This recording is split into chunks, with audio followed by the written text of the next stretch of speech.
आमच्या मुलाखतीसाठी. होय, 1996 पासून ते 2021 पर्यंत ज्यांनी सातत्यानं नगरपालिकेची निवडणूक ही जिंकतच आलेले आहेत असे संघटक कौशल्य धडाडीचं नेतृत्व आदरणीय सागरजी चाळके. नमस्कार. नमस्कार. तुम्ही मुलाखतीसाठी तयार आहात? होय, सुरू करूया. सुरू करा. एक साधा सोपा सरळ प्रश्न येतोय नेहमीच की राजकारणात उतरण्यापूर्वी समाजकारण जेव्हा तुम्ही किंवा सामाजिक उपक्रम जे राबवले असतील त्यातून तुम्हाला कसं वाटलं की आपण राजकारणात उतरलं पाहिजे? काय ते अगोदर नियोजनबद्ध होतं, काय अपघातानं तुम्ही राजकारणात आलात? राजकारणामध्ये अपघातानं आलं असं काही म्हणता येणार नाही, कारण का मी कॉलेजला असताना सुद्धा कॉलेजच्या निवडणुका लढवत होतो.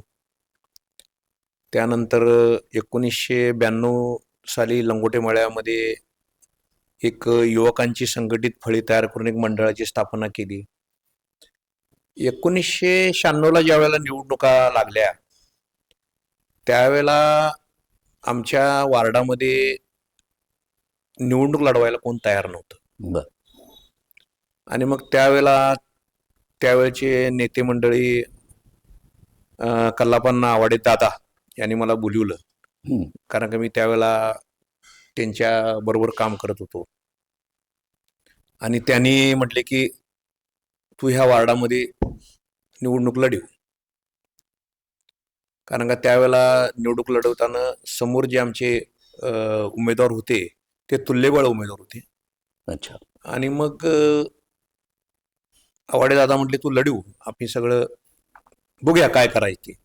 आणि मग आधीपासून हे संघटनेमध्ये काम करत असल्यामुळं मंडळाच्या माध्यमातून लोकांच्या, कारण का माझे वडील आनंदराव चाळके पूर्वीपासून ह्या लंगोटे मळ्यामध्ये असल्यामुळं सगळ्यांचा परिचय असल्यामुळं वडिलांचा सुद्धा मला 96च्या निवडणुकीमध्ये फार मोठा फायदा झाला.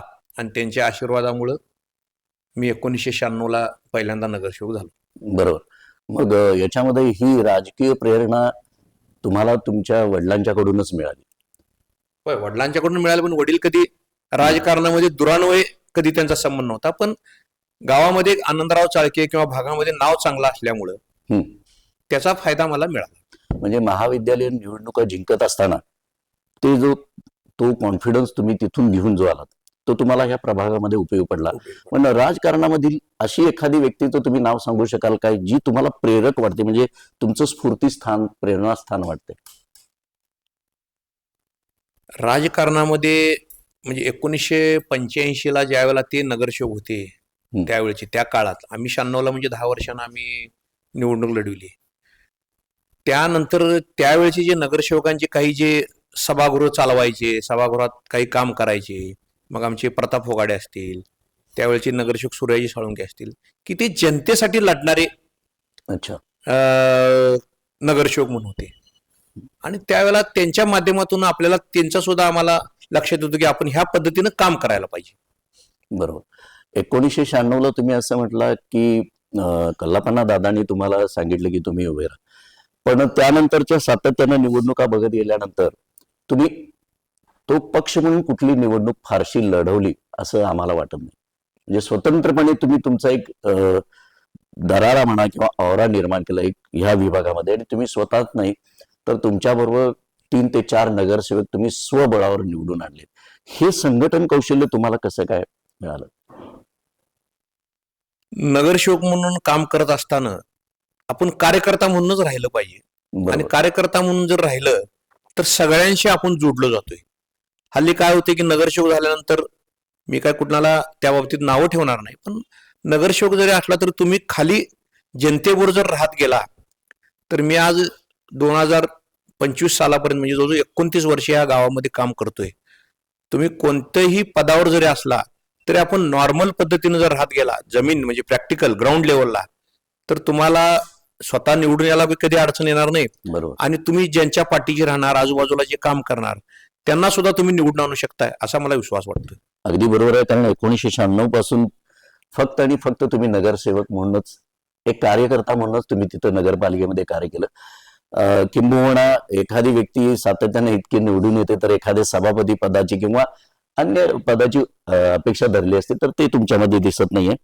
एक आव्हान काय होतं की जेव्हा तुम्ही पहिल्यांदा निवडून आलात त्या प्रभागासाठी, काय आव्हान होतं तुम्हाला, काय करावं असं वाटलं? त्यावेळेला 1996ची परिस्थिती आणि आता 2025 वर्ष संपते, म्हणजे 29 वर्षापूर्वी त्यावेळेचा काळ, त्यावेळेला भागामध्ये जे काही छोटेच भाग होते, पण त्यावेळेला रस्ते म्हणा, लाईट्स म्हणा, गटारी म्हणा, हे सगळ्यांचा वानवा होता. कारण का त्यावेळची नगरपालिकेची आर्थिक परिस्थिती, त्यावेळेला भागाचा विस्तार झपाट्यानं वाढत चालला होता. कारण बरोबर. 96 सालचं गाव आणि आज 2025चं, त्यामुळे त्यावेळेचे प्रश्न अनेक होते. आज तसं बघायला गेलं तर तेच प्रश्न आज सुद्धा आहेत. पण नगरपालिकेमध्ये रस्ते, लाईट, गटारी ह्याच्या सुद्धा वेगळं काम आपण या शहरामध्ये करणं गरजेचं आहे. बरोबर. म्हणजे 30 वर्षापूर्वी प्रभागातील म्हणा किंवा शहरातील सर्वच लोकांना मूलभूत गरजेची गरज होती त्यावेळेला. म्हणजे आता कसं झालं की बऱ्यापैकी त्या मूलभूत गरजा गल्लोगल्ली प्रभागामध्ये ते दिसू लागलेले. 10 वर्षानंतर 1996 ते 2006 तुम्हाला असं का वाटलं की सर्वसाधारण गट असताना देखील वहिनींनी ही निवडणूक लढवावी, का वाटलं असं? त्यावेळेला 2006 मध्ये जे आता मी ज्यावेळेला 2006ला 55 नंबर वार्डात निवडून आलो, त्यावेळेला आम्ही आवाडे साहेबांच्याकडेच त्यावेळेला आम्ही त्यांच्या नेतृत्वाखाली काम करत होतो. पण त्यांना म्हटलं की आम्ही एक 55, 56, 57 हे 2-4 वार्ड जे आपण काम करतोय, बरोबर. त्या वार्डामध्ये मी जे सांगेल त्यांना उमेदवारी द्या. पण त्यांना ते त्या दृष्टीनं पटलं नाही आणि तिने मग तुम्हाला एका वार्डात राहायचं, तुम्ही एक वार्डात राहा, बाकीचं काही मी उमेदवारी देणार नाही. आणि मग मी 3-4 वार्डात काम करत असल्यामुळं त्यावेळेला मी एक 4 जागी उमेदवार अपक्ष उभा केले. बरोबर. आणि मग काही बाजूच्या वार्डामध्ये काम केल्यामुळे त्या भागातील नागरिक सगळे माझ्याकडे, आमचे कार्यकर्ते म्हटले की साहेब तुम्ही वहिनीनं उभा करता काय? मग मी त्यावेळेला आदल्या दिवशी आमचा निर्णय झाला की उभा करायचा, आणि मग त्या निवडणुकीत राहिल्या आणि निवडून आल्या. बरोबर. त्या निवडून पण आल्या आणि त्यावेळेला आम्ही नगराध्यक्ष दोघं पण अपक्ष म्हणून निवडून आलो. म्हणजे नगराध्यक्षा म्हणून त्या हे झालं. नगराध्यक्ष पदापर्यंत जाण्यासाठी तुम्हाला त्यावेळेला कुठल्या अडचणी आल्या? 2006ला ज्यावेळेला आम्ही दोघं निवडून आलो त्यावेळेला अपक्ष म्हणून निवडून आलो होतो. बरोबर.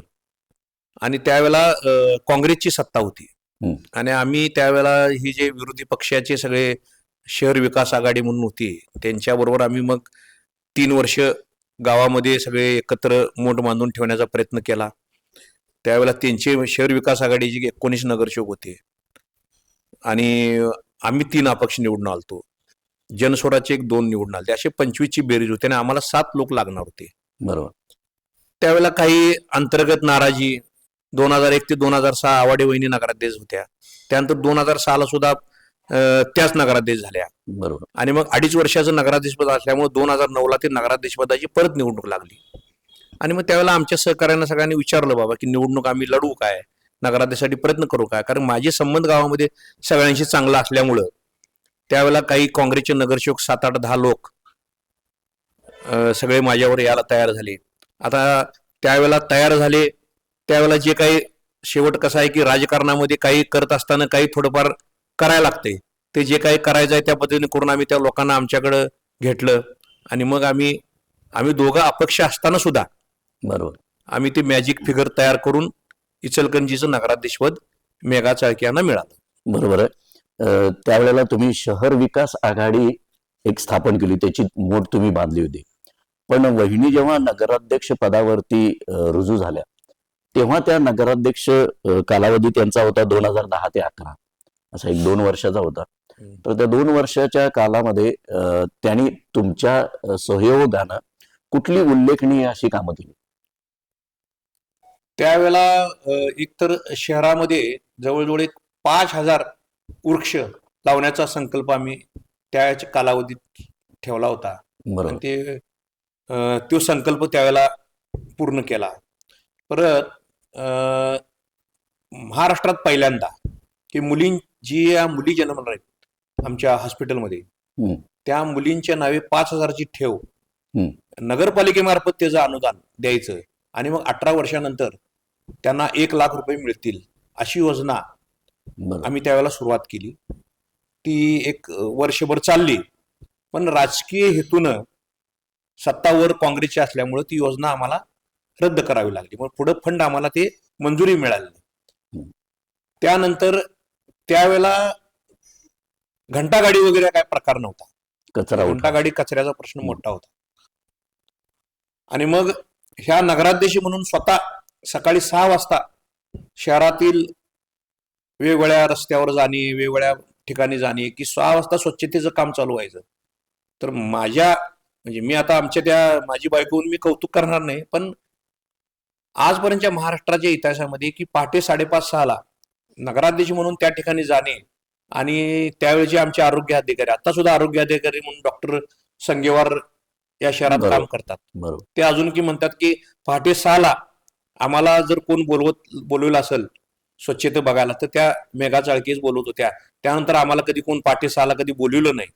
आणि त्यामुळं जे काही प्रश्न 100 रुपयात आम्ही पाणी कनेक्शन द्यायची आम्ही योजना त्यावेळेला राबवली. म्हणजे जो पाण्याचं कनेक्शन मागणार, डिपॉझिट आहे, वेगळे पैसे भरून घ्यायला लागत होते. बरोबर. 100 रुपये भरलं की त्याला कनेक्शन लगेच देत होतो आम्ही. बरोबर.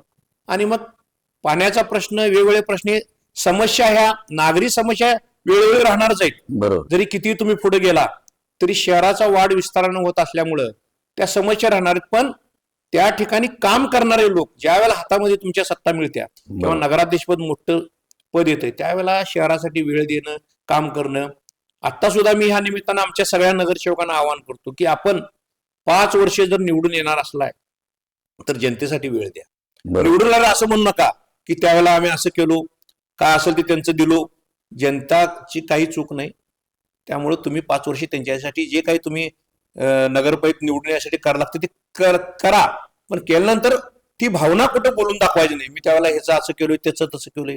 तुम्हाला 5 वर्षे त्यांच्यासाठी वेळ द्यावाच लागेल. आता प्रश्न पाण्याचाच निघालाय, तर इचलकरंजीकरांना सातत्याने ती समस्या भेडसावते की आता तर आपला हा एरिया इतका जवळ आहे की आपण 2-4 हाका मारल्या तर त्या नदीपर्यंत जोरात पोहोचतील असा आहे. म्हणजे नदी उशाशयाने आपण पाण्या वाचून उशाशयाने आपण ह्याच्यावरती राहतोय, उपाशी राहतोय पाण्या वाचून. तर गेले आपण 20-21 वर्ष आपण ऐकतोय की आपणाला माहित असेल की कॉम्रेड KL मलाबादे होते नगराध्यक्ष, त्यावेळेला गैबी बोगदा योजनेचं पाण्याचं चाललं होतं. मग नंतर ते सर्वसामान्य म्हणून पडलेला प्रश्न असा की ती का बंद पडली हे आम्हाला माहित नाही. त्यानंतर कृष्णेतून पाणी आणण्याचा घाट घातला, ते आहे, त्यात सातत्य नाही आणि स्वच्छता नाहीये. परत मजरेवाडीतून आपला प्लॅन ठरला, तोही बारगळला गेला. दानोळीतून पाणी आणायचं ठरलं, तेही बारगळलं गेलं. सुळकूड पाणी योजना आपण आणायचं म्हणतोय, तेही बारगळली गेली. आज प्रामुख्यानं इचलकरंजीकर सर्वसामान्य नागरिक म्हणून हा प्रश्न पडतो की मला स्वच्छ आणि नियमित पाणी कधी मिळणार. 2011ला ज्या वेळेला कावीळ, आपल्या इथं कावीळ साथीचा रोग आला आणि त्यामध्ये जवळजवळ आपले 42 लोक इचलकरंजी शहरामध्ये दगावले. बरोबर.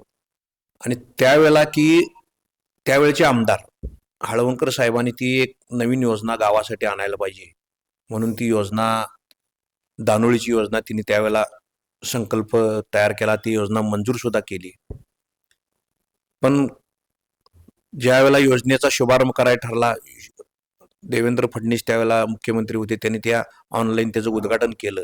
पण प्रत्यक्ष कामाच्या वेळेला त्या दानोळीच्या लोकांनी वेगवेगळी की ह्या येतनं एवढं आमच्या नदीचं पाणी वाटल्यानंतर आम्हालाच पाणी उरणार नाही म्हणून शेवट काय, कुठलंही शासन प्रशासन जनतेसमोर झुकतंय. त्यामुळे जनता संघटित झाली की ते काय करू शकत नाही. आणि त्यामुळे ती दानोळी योजना रद्द झाली. 2019ला ज्या वेळेला एकनाथ शिंदे नगरविकास मंत्री होते आणि उद्धव ठाकरे मुख्यमंत्री होते, त्यांच्या माध्यमातून खासदार धैर्यशील माने यांच्या माध्यमातून त्यावेळेला मला नुकतेच आमदार प्रकाश आवाडे निवडून आले होते.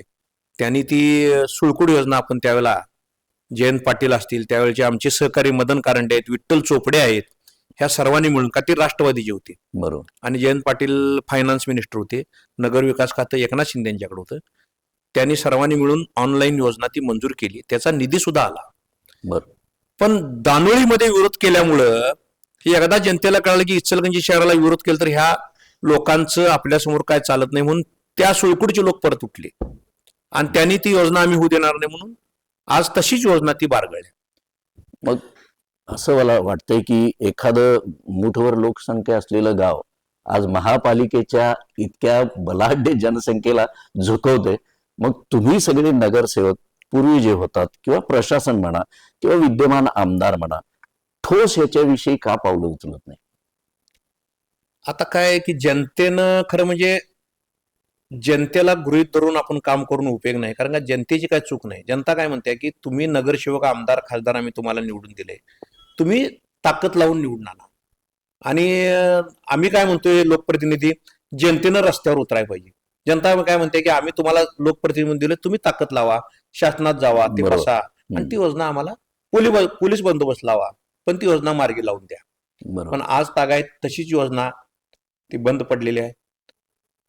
आम्ही मध्ये राहुल आवाडे साहेब आत्ता जे आमदार आहेत त्यांना मध्ये सांगितलं की एकदा आपण ह्या गावाला आपल्या माध्यमातून मी आवाहन करतो की एकदा आपण सांगूया की खरोखर सुळकुड योजना किंवा जी काही नवीन योजना आहेत त्या होणार आहेत का नाहीत, एकदा आपण लोकांना सांगूया आणि ती विषयाला फुली मारूया, म्हणजे एकदा जनतेला कळू दे. कारण का आम्ही विरोधी पक्षात आहे, आम्ही म्हणायचं ती सुळकुड योजना झाली पाहिजे, बरोबर. तिने आमदार म्हणणार की ती योजनेचं पाणी मीच आणून देणार आहे.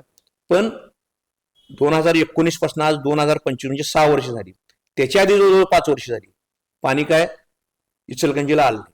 आता वेगवेगळ्या माध्यमातून नगरपालिकेच्या माध्यमातून नवीन पाण्याची पाईपलाईन टाकून आपण पाणी परत पंचगंगेचं सक्षमीकरण करावलंय. पण पंचगंगेचं पाणी जे आहे की उगमापासून संगमापर्यंत हे प्रदूषितच राहणार आहे. बरोबर. त्यामुळं नवीन पाईपलाईन टाकून आपण पाणी घ्यालोय, पण ते पाणी थोडीफार गरज इचलकरंजी शहराची भागल. पण मूळ योजना काय आहे की आपल्याला शुद्ध आणि चांगलं पाणी हे मिळालं. इचलकरंजी शहराला मिळायला पाहिजे, ते मिळणारच नाही आहे. आणि म्हणून मध्ये आम्ही आवाहन केलं होतं की आवाडे साहेबांना की आपण एकदा एकत्र सगळे बसूया, तुम्ही सगळे एकत्र एकदा बोलवा आणि जनतेला सांगूया की बाबा ह्या योजना कुठल्या होणार नाहीत, ह्यातनंच काय मार्ग काढायचं ते आपण एकदा सांगूया. पण लोकांना आपण आता किती दिवस आपण खोळ्यात काढणार बरोबर, अगदी बरोबर. की पाणी देणार आहे, पाणी देणार आहे, तिने देणार आहे म्हणणार, आम्ही म्हणतो तिथनंच आणलं पाहिजे. त्यामुळं कुठेतरी एकदा जनतेसमोर एकदा बसूया, ह्यात विरोधी आणि सत्ताधारी काय विषय नाही, एकदा खरं खोटं सांगून त्याचा एकदा काय म्हणतात ते मराठी भाषेत मोळा मोड्या होणार आहे का नाही ते. बरोबर. कारण कसं आहे, सर्वसामान्य जनतेने हाच प्रश्न पडतोय की आपलं मँचेस्टर म्हणतोय आपण, आता आहे का नाही मला माहित नाही, काय दुरावस्था झालेली आहे इथे नगरपालिकेची. पण इतकं सगळं स्वच्छ सुंदर आपण स्वच्छ शहर करायला बघतो, पण पाणी नाही. म्हणजे एखादा प्रश्न प्रलंबित ठेवायचा आणि तोच प्रश्न इलेक्शनच्या वेळेला मोठा मुद्दा करून पुढे करायचा आणि निवडणुका लढवल्या गेलेल्या आहेत, हे आम्ही आमच्या डोळ्यांनी एक नागरिक म्हणून बघत आलेलो आहे. हे बरोबर वाटते ना तुम्हाला? शेवट एखाद्या निवडणुकीमध्ये कुठला तरी मुद्दा आल्याशिवाय निवडणुकाच होत नाहीत. पण लोकसभा असेल, लोकसभेला एक मुद्दा येतोय वेगळाच, विधानसभेला एक वेगळा मुद्दा असतोय. कुठल्या तर मुद्द्यावर घेऊन मूळ नागरिकांचे प्रश्न राहतात बाजूला आणि वेगळ्या मुद्द्यावर निवडणूक केल्यानंतर मूळ प्रश्न राहतोय बाजूला आणि त्यानंतर नागरिक पण विसरून जातात निवडणूक बरोबर. संपली की. आणि निव्वळ पाणी प्रश्न नाही तर शहर आपलं जे आपण आत्ताच मी उल्लेख केला की मँचेस्टर म्हणतोय आपण शहराला, आणि यंत्रमाग व्यवसाय हा इथला प्रमुख व्यवसाय. आपणाला असं वाटलं नाही की ठीक आहे, प्रभागातील प्रश्न सोडवले, मूलभूत गरजा त्यांच्या पूर्ण केल्या, पाणी प्रश्न थोडंसं प्रलंबित आहे, ते होईल. पण शहराचा आर्थिक पाया जो आहे यंत्रमाग, यासाठी तुम्ही तुमच्या कार्यकालामध्ये काय केलेलं आहे ठोस? मी स्वतः यंत्रमाग धारकच आहे. गेली 25 वर्ष यंत्रमागाच्या बारीक सारीक जे काही अडचणी आहेत त्या सगळ्या मला माहिती आहेत. बरोबर. आता माझ्या हाताखाली माझा मुलगा आल्यामुळे तो टेक्सटाईलमध्ये तो काम करतोय. पण 2 माग एक मागवाला चालवत असल्यापासून म्हणजे 1990 पासून 88-90 पासून अगदी 2014-15 पर्यंत मी स्वतः टेक्सटाईल बघत होतो. टेक्सटाईल मधल्या अडचणी मला माहित आहेत. पूर्वी आमच्या काळामध्ये 2 माग, 1 माग, 2 मागवाले चालवत होते. आता काय झाले की उद्योगधंदा नवीन साधे माग कमी होऊन नवीन एअरजेट की नवीन ॲडव्हान्स मशिनरी सगळ्या यायला लागल्यात, म्हणून काय साधे माग सुद्धा चालूच आहेत अजून. पण आज काय झाले की 2 माग जे देत होते ते आपण 12 माग 12 तास पाळी द्यायला लागलोय. बरोबर. आणि त्यामुळं काय व्हायले की इचलकरंजी शहरामध्ये जे कामगार जे काम करतो त्यांची इफिशियन्सी आता राहत नाही की 12 माग 12 तास चालवायचं म्हटल्यानंतर ते 6 पाळ्या करायला तयार नाहीत. चांगले नवीन कामगार त्यात तयार व्हायला तयार नाही, यायला तयार नाही इचलकरंजी शहरामध्ये. हम्म. आपल्या ह्या निमित्तानं इचलकरंजी शहरातील आमच्या यंत्रमागधारकांना आवाहन करतो की आपण चांगला पगार त्या कामगारांना देणं गरजेचं आहे. आज गेली 2-3 वर्षापासून कामगारांची समस्या, आमच्याकडे एवढं आज कापडाला मागणी आहे, पण आज कामगारांच्या समस्यामुळं प्रोडक्शनवर परिणाम होतो. परिणाम व्हायला लागला आणि प्रोडक्शन परिणाम झाल्यामुळं आर्थिक घडी सुद्धा बिघडण्याची शक्यता निर्माण झाल्या. त्यामुळं आपल्या या चॅनेलच्या माध्यमातून आवाहन करतो की आपण सर्व कारखानदारांनी आजूबाजूच्या कारखान्यात काय पगार द्यायलात ह्याची तुलना न करता मी काय क्वालिटी काढवलोय आणि मला माझा कारखाना चांगला चालवण्यासाठी मला काय पगार द्यायला लागते की तो कामगार माझ्यात कायम कसा राहील किंवा माझ्या दारामध्ये कामगार कसं बसून राहतील की मला काम द्या, ह्या पद्धतीनं जाणं गरजेचं आहे. नाहीतर कारखानदारी पुढे अवघड होऊन जाणार आहे. बरोबर आहे, जे कामगारांच्या पुढे. बरोबर. आणि आता आपण बघतो की महाराष्ट्राबाहेरीलच कामगार जास्तीत जास्त आता काम करण्यासाठी इथं आहेत, ज्यांच्यासाठी विणकर समाज म्हणून जो मोठा वर्ग एक निर्माण झाला होता की आपण विटा, मायणी, सोलापूर, बेळगाव इथून जे आले होते ते आता कुठेतरी एक छोटे मोठे कारखानदार होऊन बसलेले आहेत. पण खरे जे कामगार आहेत ते सगळे आता बाहेरचे यायला लागलेले आहेत याच्यामध्ये. तर त्याचा तुम्हाला काय वाटतं की शहराच्या राहणीमानावर किंवा शहराच्या विकासावर काय बरा किंवा वाईट काय परिणाम होऊ शकतो? शहराच्या विकासावर जर विचार करायचा झाला तर ते आज जर इचलकरंजी शहर जे चालू आहे ते युपी आणि बिहार बरोबर. ह्या कामगारांच्यावरच इचलकरंजी शहर चालू आहे. ते ज्या दिवशी यायचे बंद होतील त्या दिवशी आम्हाला सुद्धा कुठेतरी कामाला जायची पाहिजे अशी परिस्थिती आहे. कारण का त्यांच्यामुळेच आज इचलकरंजी शहर चालू आहे. बरोबर. ठीक आहे, मग ते बाहेरचे कामगार आल्यानंतर त्याचं थोडंफार राहणीमान तो परिणाम हा त्याचा साईड इफेक्ट होणारच असतोय. आपल्या इथले कामगार जे पूर्वी आम्ही ज्या वेळेला धंदा करत होतो त्यावेळेला आमच्या आजूबाजूची जे 50 किलोमीटर 100 किलोमीटरची जी गावं आहेत ती गावं सुद्धा संपन्न नव्हती. त्या ठिकाणी पाण्याच्या योजना नव्हत्या. आता काय झालं की आजूबाजूला सगळ्या इंडस्ट्री तयार झाल्या, पाण्याची योजना आल्या, त्यामुळं आजूबाजूला स्वतः शेतकरी समृद्ध झाला. मग त्यावेळेची ती कामाला आमच्याकडे यायची सगळी बंद झाली आणि त्यामुळं आज जे गाव चालू आहे ते युपी बिहारी जे लोक आहेत ह्यांच्यावरच सगळं गाव चालू आहे. बरोबर. आता तुमचं कामगारांच्या बाबतीत किंवा जनतेचा विश्वास संपादन करण्याच्या बाबतीत तुम्ही माहीर आहात आणि स्वतः नाही तर तुम्ही आसपासच्या प्रभागातील 4-5 नगरसेवकांना तुम्ही निवडून आणताय आणि इतकंच नाही तर विरोधी पक्षांची एक मोठ तुम्ही करताय, सगळं जुळवून आणताय आणि प्रस्थापितांना तुम्ही वारंवार प्रश्न करून भांडावून सोडताय. कधी तुम्हाला एखाद्या राजकीय पक्षाचं प्रलोभन वाटलं नाही का की ह्या पक्षाचा आधार घ्यावा किंवा त्या पक्षाचा आधार घ्यावा? मी राजकीय प्रलोभनचा काय, आपण जर आपल्याला काय नगरसेवकच व्हायचा आहे, आपण जनतेशी जर आपण जुडलो तर बाकीच्या कुठल्या राजकीय नेत्याचं मोठं पाठबळ पाहिजे आणि मगच आपण इथं भागात काम करू शकतो असं काय नाही. आपल्याला जर स्वतःमध्ये स्किल असलं की लोकांशी आपण जुडलं पाहिजे. थोडक्यात आपल्याला कोणाची मदतीची गरज नाही. ह्या निमित्तानं नगरपालिकेच्या निवडणुका होऊ घातलेत सगळ्याच नगरसेवकांना. आपण कुठल्याही पार्टीमध्ये असाल, आज काही भाजपमध्ये असाल, काही आमच्यामध्ये आहेत किंवा काही अपक्ष राहणार आहेत, तुम्ही सगळ्यांनी जनतेशी मिसळून राहिल्यानंतर काम करायला कुठलीही अडचण येत नाही. जनतेच्या सुखदुःखात राहणं गरजेचं. बरोबर. मध्यंतरीचा सगळ्यात खडतर काळ गेला तो कोविड. 2 वर्ष हैराण करून सोडलं सगळ्यांनाच आणि त्याच्या पाठोपाठ काउन्सिल ही आपली पालिका बरखास्त झाली आणि 4 वर्ष जी प्रशासनाचा जो काळ होता ह्या काळामध्ये तुम्ही समाजाला जे बांधून ठेवलं होतं लोकांना, ती त्यांची कामं करताना तुम्हाला काय अडीअडचणी वाटल्या? गेली 25 वर्ष नगरसेवक असल्यामुळं आम्ही जरी आज 4 वर्षाचा जरा प्रशासक काळ जरी असला तरी आमचे त्या नगरपालिकेचे अधिकारी असतील किंवा आमच्या ज्या 25 वर्षाच्या कारकिर्दीमुळे आमच्या पाठीमागे जे लेबल आहे की बाबा हे काम करणारे नगरसेवक आहेत, बरोबर. त्यामुळे आम्ही एखादा फोन जरी केला तरी आमचे ते अधिकारी त्याचे इस्टिमेट करणं, काम करणं, त्या भागातलं नियोजन लावून देणं, त्या काही जे प्रमुख गावामध्ये जे हिरिरीनं काम करणारे नगरसेवक आहेत त्यांना प्रशासकाचा जरी काळ असला तरी कधी कुठली अडचण आलेली नाही. अधिकारीच आमचे म्हणतात की लवकर ही बॉडी यायला पाहिजे, आम्हाला कामाला अडचण येईल. कारण का ज्या पद्धतीनं काम व्हायला पाहिजे फास्ट ते प्रशासक काळात होत नाही. प्रशासकांना सुद्धा मर्यादा आहेत. काही आम्ही कामं करत असताना काउन्सिलमध्ये घ्यायचं, एखादं काम प्रशासन नाही म्हणलं तर काउन्सिलमध्ये बहुमतानं मंजूर करायचं. त्यामुळं गावाच्या विकासाला गती येत होती. बरोबर. त्यामुळं ते काम लवकरच होतं. त्यामुळं आमचेच अधिकारी म्हणतात की लवकर एकदा बॉडी येऊ दे, कोणाचाही सत्ता येऊ दे, पण एकदा Body नगरसेवकांची तिथं त्या ठिकाणी येणं गरजेचं आहे. बरोबर. आणि आपण हे बघतोय की 2021ला जो दुर्धर प्रसंग सगळ्या विश्वावरच आला होता कोरोनाच्या रूपामध्ये, तर कोरोना काळामध्ये तुम्ही काय इथल्या प्रभागातील जनतेसाठी काय महत्वाचं काय योगदान दिलं तुम्ही? कोरोना काळामध्ये लॉकडाऊन होतं, पण जे काही आम्ही गावामध्ये सगळ्याच पक्षाचे नगरसेवक म्हणून जे काम करणारी जी मंडळी होती, बरोबर. त्यांना आम्हाला कोणाला लॉकडाऊन नव्हतं कोरोना काळामध्ये. त्यामुळं आम्ही ज्या ज्या वेळेला कोणाचा फोन आला, काही अडचणी आल्या, काही कुठं आयजीएम हॉस्पिटलला काही कोरोनाचे पेशंट आले, मी स्वतः कोरोना काळामध्ये त्या हॉस्पिटलमध्ये जाऊन कोरोना पेशंटजवळ जाऊन भेटून येत होतो. आम्हाला कधी कुठला त्रास झाला नाही. काही वेगवेगळ्या लोकांना जे काही लोकांचं हाल झालं, मग आम्ही काय आमच्या माध्यमातून किंवा गावातली जे काही प्रमुख संस्था आहेत त्या सर्वांनी मिळून या इचलकरंजी शहरामध्ये आपापल्या परीनं काही धान्य वाटप असेल, काही भाजीपाला वाटप असेल, हे प्रत्येकाने या इचलकरंजी शहरामध्ये म्हणजे सगळ्यांनी मिळून सामुदायिक काम या शहरामध्ये केलं. बरोबर.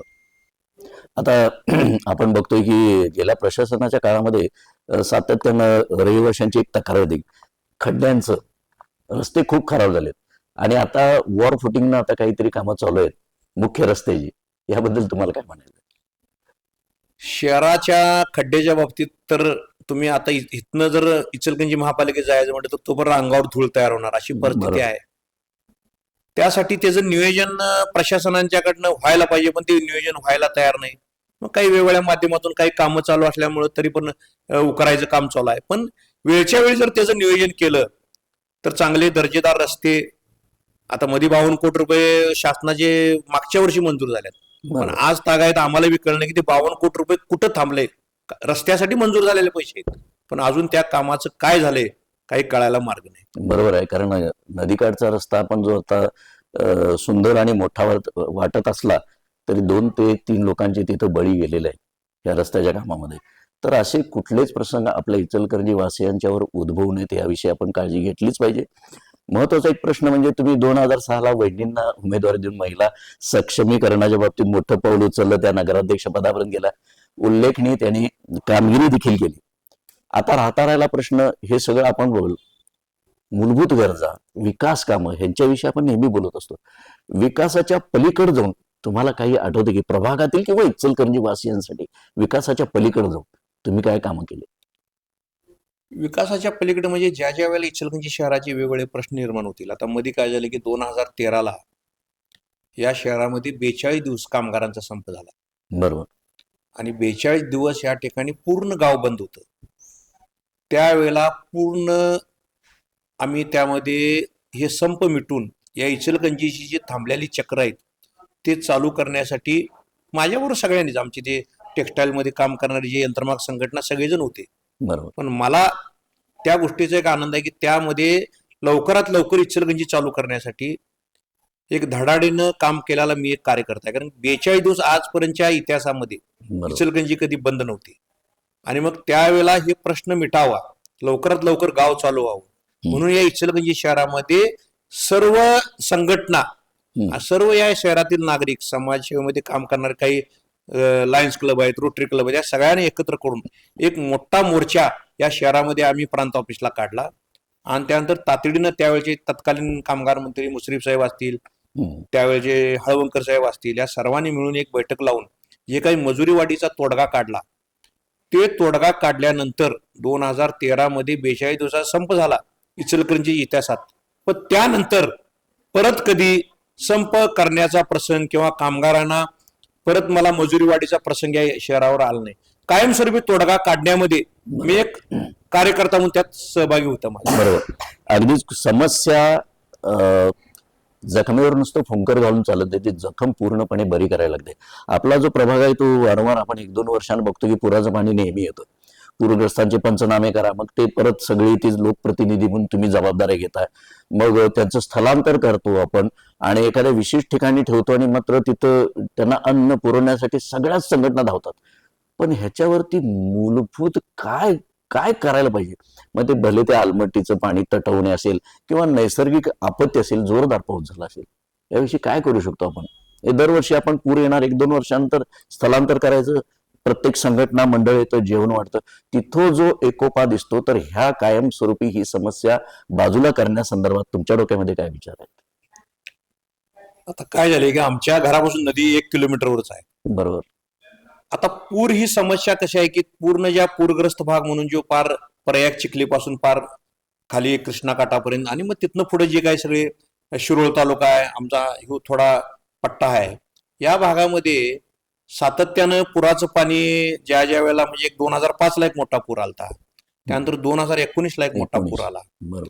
आता 5-6 वर्ष झालं काय पूर आला नाही. पण महाराष्ट्र आणि कर्नाटक ह्या सरकारच्या धोरणावर याचा निर्णय करणं गरजेचं आहे. बरोबर. आणि मग त्या दृष्टीनं सातत्यानं ज्या ज्या वेळेला आता शासन सुद्धा जागरूक झाले की ते पूर ज्या वेळेला पावसाचा जोर वाढतोय त्यावेळेला वेगवेगळ्या पाण्याचा विसर्ग करणे, आलमट्टी धरणातनं पाणी पुढे विसर्ग करणे, हे शासन स्तरावर आता चांगल्या पद्धतीने त्याचं नियोजन चालू आहे. बरोबर. आणि मला काय वाटत नाही की ह्या पद्धतीने जर कायमचं नियोजन ठेवलं तर फारसा पुराला त्रास होणार नाही. बरोबर. यावेळी सुद्धा चांगला पाऊस पडला, बरोबर. पण पावसाची कृपा अशी झाली की पाऊस जरा पडत होता, 8-10 दिवस थांबत होता. नाहीतर ह्यो पाऊस जो पडला, हा पाऊस जर सातत्यानं राहिला असता तर आमचं निम्म गाव या पुराखाली गेलं असतं. नक्की नक्की, अगदी बरोबर आहे. त्यामुळं शासन स्तरावर ह्या गोष्टीचा महाराष्ट्र शासन आणि कर्नाटक शासनाने जे काही पुरा पट्ट्यातील लोकांना त्रास होतो त्यावर तोडगा काढणं गरजेचं आहे. बरोबर. एक विरोधी पक्षाची मोठ बांधताना एक प्रमुख तुम्ही नेते आहात. एक असं विचारावं वाटतं की इचलकरंजी शहर याचं नुसतं आपण नगरपालिकेची महानगरपालिका केली, मूलभूत सुविधा पण दिल्या, विकास कामं पण दिली, लोकांचे प्रश्न पण हाताळले, पण अलीकडे आपण बघतो की तरुण वर्ग जो आहे तो व्यसनाधीन झालेला आणि अल्पवयीन गुन्हेगारी वाढलेली आहे. तर त्या तरुणांच्यासाठी काय तुमच्या याच्यामध्ये विचार आहे की असे तरुण भरकडे काही प्रभागामध्ये बघितलं, इथं नसतील पण काही प्रभागामध्ये इचलकरंजीमध्ये की ही गुन्हेगारी वाढत चाललेली आहे. गुन्हेगारी म्हणा किंवा व्यसन. नाही, तुम्ही मुद्दा ह्यो चांगला घेतलाय. हम्म. हे आता तरुण मुलं व्यसनाच्या आहारी गेल्यात हे अगदी 100% बरोबर आहे. आता त्याला ही सगळी लाईफस्टाईल सुद्धा कारणीभूत आहे. बरोबर. जे काही ऍडव्हान्स मध्ये आपण आज मोबाईल मिळाले, सगळ्या ऍडव्हान्स मध्ये आपण जातोय आणि त्यामुळं तरुणाईला ते वेगवेगळे सगळे बघून त्या ह्याच्यामध्ये जाण्याचा तरुणांचा ओढा वाढला आहे. पण इचलकरंजी शहरामध्ये औद्योगिक शहर असल्यामुळं इथं थोडंफार आर्थिक क्रांती म्हणजे पैशाचं सुद्धा आर्थिक क्रांती असल्यामुळं पैशाचं सुद्धा चांगला इथं प्रत्येकाच्या हाताला काम असल्यामुळं पैशाचा स्तोत्र चांगला आहे. आणि मग पैसे हातात असल्यामुळं शहरातील तरुण पिढीना थोडंफार वाम मार्गाला सुद्धा लागू शकतात आणि लागलेले पण आहेत. लागलेलं. पण सातत्यानं गुन्हेगारी आणि मग त्यातनं आर्थिक हे त्याचं सांगडचं सगळं चित्र आहे. त्यामुळे पोलीस खात्यानं सुद्धा आता आमच्याकडे बऱ्यापैकी आम्ही जिथं जिथं आमच्या भागात जिथं जिथं काही तक्रारी असतात त्या आम्ही जर पोलीस खात्याला सांगितलं ते येऊन वेळच्या वेळी त्या बंदोबस्त करायला आल्यात. पण व्यापक प्रमाणामध्ये काही ठिकाणी आता मला वेगवेगळ्या ज्या इंडस्ट्रीला आहेत तिथं काही ठिकाणी परप्रांतीय कामगारांना अडवायचं, त्यांच्याकडनं पैसे काढून घ्यायचं, हे काही प्रकार या शहरामध्ये चालू झालेले आहेत. पण पोलीस खात्याला सुद्धा आम्ही वेळोवेळी त्या पद्धतीने निवेदन दिले आहेत, पोलीस सुद्धा बघत आहेत. पण एखाद्यावर अन्याय झाला तर तक्रार द्यायला पण लोक पुढे होत नाहीत की ते पोलिसांनी करावं म्हणतात. पण काही ठिकाणी अशा दादागिरी चालत असल्या, व्यसन झाल्यानंतर त्या लोकांना अडवायचं, दाब द्यायचं, अशा प्रकारे या शहरामध्ये चालू आहेत. पण जनतेनं सुद्धा पुढे येऊन त्या वेळेला कुणावर अन्याय झाला तर त्या तक्रारी पोलिटिशियनना सांगणं गरजेचं आहे.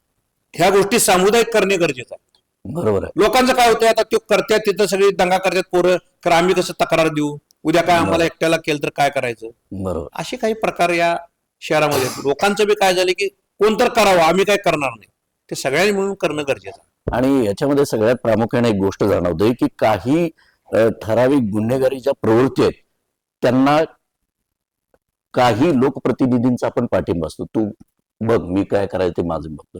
म्हणजे एखादा गुन्हा केल्यानंतर मी यातून सुटू शकतो याची खात्री जेव्हा लोकांना पटते, त्या तरुणांना मिळते, म्हणून ते गुन्हेगारीस प्रवृत्त होतात. तर ते लोकप्रतिनिधी किंवा कोणी जे असतील त्याच्या मागचे मास्टर माइंड म्हणा किंवा जी मोठी लोक असतील, ते भले राजकीय पक्षाशी निगडीत असतील किंवा नसतील, तर त्यांनी त्यांच्यावरती वचक ठेवला पाहिजे. मी सुटू शकतो ही खात्री असल्यामुळे त्यांनी गुन्हेगारी प्रवृत्ती थोडीफार वाढलेली आहे. तुमच्या ते लक्षात आलेलं असेलच. होय. ठीक आहे, आता हे होत राहील. तुम्ही आशावाद नेहमीच बाळगलाय. आता वहिनींच्या माध्यमातून तुम्ही 2006ला महिला सक्षमीकरणाचं पाऊल पहिलं उचललं होतं. आता आम्ही असं ऐकतोय की यावर्षी तुम्ही तुमच्या कन्येला या निवडणुकीच्या रिंगणामध्ये उतरवतात. असं का वाटलं की आता मुलगीनं म्हणजे हिमालीताईनं ही निवडणूक लढवावी? त्याचं प्रमुख कारण म्हणजे आता आम्ही सुद्धा गेली 25 वर्षे आता राजकारणामध्ये आहे. परिस्थिती अशी निर्माण झालेली आहे की आता आम्हाला हे सगळं राजकारण एक सक्षम विरोधी पक्ष म्हणून या शहरामध्ये काम करणं गरजेचं आहे. आज देशामध्ये भाजप सरकार आहे, राज्यामध्ये भाजप सरकार, आम्ही सर्व महाविकास आघाडीने आमच्यावर काम करणारे सर्व घटक पक्षाचे लोक आम्ही एकत्रितरित्या विरोधाला विरोध नाही, पण गावामध्ये एखादं काम चालू असताना हे चुकीचं आहे काय बरोबर आहे हे म्हणायला कोणतरी पाहिजे गावामध्ये. बरोबर. आणि त्या माध्यमातून मी 25 वर्ष आता एकत्रित या इचलकरंजी शहराचं काम केले. पण भविष्याचा जर विचार केला तर तरुण पिढीनं ह्या राजकारणामध्ये जी आता शिक्षित आहे, की जे ॲडव्हान्स शिक्षण ज्यांचं झालंय, की आता ते गरजेचं आहे की वेगवेगळे जे काही योजना आहेत शासनाच्या, काही मिटिंग असतात, त्यामुळे त्या ज्यांचं वेल एज्युकेशन झालंय त्या बरोबर. लोकांनी तरुणींनी या राजकारणात येणं गरजेचं आहे असं माझं मत आहे. नाही, आणि आता काय आहे की लोकांना सुद्धा तरुण पिढीला नेतृत्व पाहिजे असते. बरोबर. जनतेला सुद्धा की तरुण नेतृत्वाकडे देणं गरजेचं. जनता सुद्धा बघत असते की बाबा 60 वर्षाच्या नगरसेवकाला मत बरोबर. देण्यापेक्षा नवीन पोरगा आहे की नाही बाबा ते काम करते बघा, त्याच्या बाजून राहावे. बरोबर. आणि ते काळ आहे आपण ओळखलं पाहिजे. बरोबर. मी माझ्या निमित्तानं आवाहन करतो की ज्यांचं 50-55च्या वर वय झालंय तिने या नगरपालिका निवडणुका लढवू नये, ह्या मताचं मी आहे. स्वागत आहे. मी हिमालीताईंना एक प्रश्न विचारतो. राजकीय वारसा तर आहेच आणि समाजकार्य तुम्ही लहानपणापासून आई वडिलांचं हे बघत आले, पर्टिक्युलरली वडिलांचं. आता ही निवडणूक लढवताना काय समस्या तुमच्या डोळ्यासमोर वाटतात, म्हणजे प्रभागामध्ये फिरताना? प्रभागामध्ये फिरताना मेन समस्या ही रस्त्यांचीच आहे. की तरीही आमचा जो प्रभाग आहे आता ज्या ह्याच्यातून, तसा तो सधन प्रभाग आहे. म्हणजे बऱ्यापैकी मला आठवते जेव्हा मी पप्पांचा किंवा मम्मींचा प्रचार करत फिरायचे, त्यानंतर जी कामं झालेत किंवा रस्ते झालेत ते इतक्या चांगल्या दर्जाचे झालेले आहेत, जे अजूनही म्हणजे चांगले आहेत तसे बऱ्यापैकी. पण तरीही आता इतकी वर्ष बरोबर. झाली, आता त्यांची थोडीशी दुरावस्था झालेली आहे रस्त्यांची. थोडेफार लाईटचे कुठे कुठे कनेक्शन, कारण आमचा जो भाग आहे तो मळे भाग पण आहे, वाढीव वस्ती पण आहे. मग तिथे काही लाईटचे कनेक्शन अजून यायचे आहेत. पण बाकी समस्या रस्ते लाईट सोडला तर अशा खूप मोठ्या कुठल्या नाही आहेत. म्हणजे महिलांच्या म्हणा किंवा काय, बऱ्यापैकी आमच्या भागातल्या समस्या याच आहेत. पण आता हे निवडणुकीच्या निमित्तानं फिरत असताना अजून तुम्हाला असं काय वाटतं की लोकांच्या काय अपेक्षा आहेत तुमच्याकडून? लोकांच्या अपेक्षा म्हणजे हेच आहे की कधीही अडचण आली, कारण पूरग्रस्त पण आमच्या इथे भाग बऱ्यापैकी आहे. बरोबर. पुराच्या वेळी सुद्धा आम्ही पूर्वी सुद्धा खूप काम केलेलं आहे आमच्या आई वडिलांनी. त्यामुळे त्यांचंही अजूनही म्हणजे आताही जेव्हा मी भेटते वगैरे असंच आहे, आम्हाला कधी अडचण येऊ दे दीदी किंवा काही हाक मारल्यावर या, हीच लोकांची अपेक्षा असते की त्यांना असाच त्यांचा लोकप्रतिनिधी म्हणून पाहिजे की जेव्हा त्यांच्यावरती अडचण येईल तेव्हा तो स्वतःहून धावून आला पाहिजे त्यांच्यासाठी. प्रत्येक वेळी कोण कुणाला बोलवायला जाणार, कारण असे लोक आहेत, वृद्ध आहेत, कामानिमित्त त्यांची मुलं वगैरे बाहेर असतात. बरोबर. अगदी म्हणजे त्यांच्या कधी कधी अशी परिस्थिती असते की लाईट बिल भरायला सुद्धा ते जाऊ शकत नाहीत त्यांचे, किंवा त्यांना त्यांचे ऍडव्हान्स टेक्नॉलॉजी ते यूज करू शकत नाहीत स्मार्टफोन्स मधून. बरोबर. तर त्यांना लोकप्रतिनिधी असे पाहिजेत की ज्यांना म्हणजे ज्यांच्या मदतीला ते धावून येऊ शकतील. म्हणजे स्मार्ट लोकांच्यासाठी स्मार्ट समस्या स्मार्ट पद्धतीने सोडवणे असं होतं. आणि हे फक्त एक आमचे शुभेच्छा तुमच्या पाठीशी आहेत की तुम्ही निवडून याल, पण विजन काय आहे डोळ्यासमोर? विजन म्हणजे इचलकरंजीच्या सभागृहात किंवा इचलकरंजीच्या राजकारणात एंटर करायचं कारण म्हणजे आपली इचलकरंजी महापालिका झालेली आहे. कोल्हापूर पण म्हणायला नको, शिरोली आपल्यापासून फक्त 20 ते 25 मिनिटांच्या अंतरावर आहेत. महालक्ष्मीला, अंबाबाईला दर्शन करायला लाखो पर्यटक येत असतात. बरोबर. आपली इचलकरंजी एवढं वस्त्रोद्योगाचं एवढं हब आहे, किंवा आता महापालिका झाली आहे. तुम्ही सांगा आपल्या इथं जरा पण पर्यटन म्हणून की एखाद्या गोष्टीसाठी आपल्या इकडे यावं असं काहीच नाहीये आपल्या गावात. बरोबर. म्हणजे जे आता आपल्या माहितीतले लोक जे आहेत, माझ्या माहितीतले महाराष्ट्राच्या बाहेर इचलकरंजी टेक्सटाईल्स एवढंच लोकांना माहिती आहे. मग ठीक आहे, आम्हाला शॉपिंगला यायचंय, पण मला हे कळत नाही की त्यांना कुठं शॉपिंगला जायला सांगू, बरोबर. किंवा असं कुठलं शॉपिंगचं बाबा मोठं केंद्र डेव्हलप झालंय आपल्या इथे, हेही झालेलं नाहीये. एवढं टेक्सटाईल असून आपण डायरेक्ट दर्जेदार माल लोकांना डायरेक्ट पुरवू शकत असतो, पण तेही आपल्या म्हणजे इचलकरंजीमध्ये नाही आहे. साधं आपल्या इचलकरंजीकरांना संध्याकाळी कुठेतरी फिरायला जायला अशी कुठली जागा नाही आहे की चांगली अशी हवेशीर.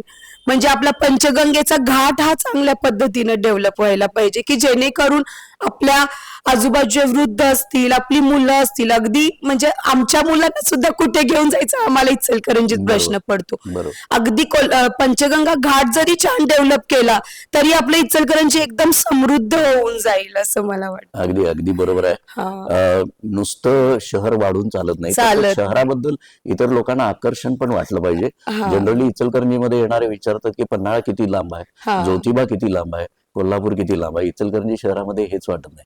मी पुन्हा वडिलांच्याकडे येतो प्लीज. साहेब, आपण एक बघितलो आता नगरपालिका बोर्ड हटलेला आहे, महानगरपालिका लावलेला आहे. हा नुसता नावापुरताच राहणार की महानगरपालिका, जसं आता कन्यानी सांगितलं की त्यांनी शहराकडे आकर्षित व्हावीत लोक, मग ते भले स्थायिक म्हणून असू देत, व्यावसायिक असू दे किंवा पर्यटक असू दे. तुम्ही इचलकरंजीकडे कसं पाहताय? नगरपालिकेची महानगरपालिका झाली, पण जनतेचं म्हणणं काय की काय परिणाम झालाय, बरोबर. काय फरक झालाय. बरोबर. खरं कसं आहे की आपल्याला पुढे जायचं असेल तर पूर्वी समजा मी एक साधं उदाहरण देतो. पूर्वी एक कच्चे रस्ते होते, बरोबर. त्यावर हॉटमिक्स रस्ते झाले. बरोबर. तसं आता नगरपालिकेचा महानगरपालिका झाल्या. आता महानगरपालिकेच्या माध्यमातून जे काही केंद्र शासन, राज्य शासनाच्या वतीनं जे काही योजना इचलकरंजी शहरासाठी, कारण काय पुढे जाण्याशिवाय पर्याय नाही. बरोबर. मग नगरपालिका आपण काय ग्रामपंचायत यायचं का खाली? नाही. त्यामुळं लोकांचं म्हणणं आहे की नगरपालिका होऊन कायच आम्हाला फरक दिसत नाही. तर जनतेला या निमित्तानं आवाहन करतो की महानगरपालिका झालेला आहे, पण येणाऱ्या काळामध्ये खरोखर ही आपली महानगरपालिका आहे असं जनतेला वाटावं. असं येणाऱ्या जे काही नवीन लोकनियुक्त बॉडी येणार आहे त्या सर्वांनी महानगरपालिका झाल्या असं जनतेला वाटावं, असं काम आपण सर्वांनी मिळून करूया, एवढंच या निमित्ताने मी सांगतो. अगदी बरोबर आहे. तर तुम्ही आता एक शब्द वापरला की पुढे जायचं आहे म्हणाला. हे पुढे जाण्यासाठी तुम्हाला वाटतं की स्वबळ म्हणजे पुरेसा आहे का एखाद्या पक्षाचा आधार घ्यावाचा भविष्यात म्हणतोय, असं कधी डोक्यात विचार आला तुमच्या? तसा काही विचार आलेला नाही डोक्यात, पण आपल्याला विकासाकडे काय करायचं असेल तर त्या पद्धतीने काही निर्णय करायचा, निर्णय करायला लागतात त्या वेळेला. बरोबर. आज कुठला काही विचार नाही त्यात. धन्यवाद.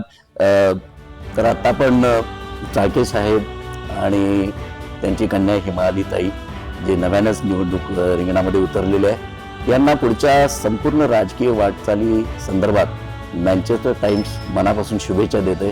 आपण मुलाखतीसाठी वेळ दिलात यापासून मनापासून आभार. धन्यवाद.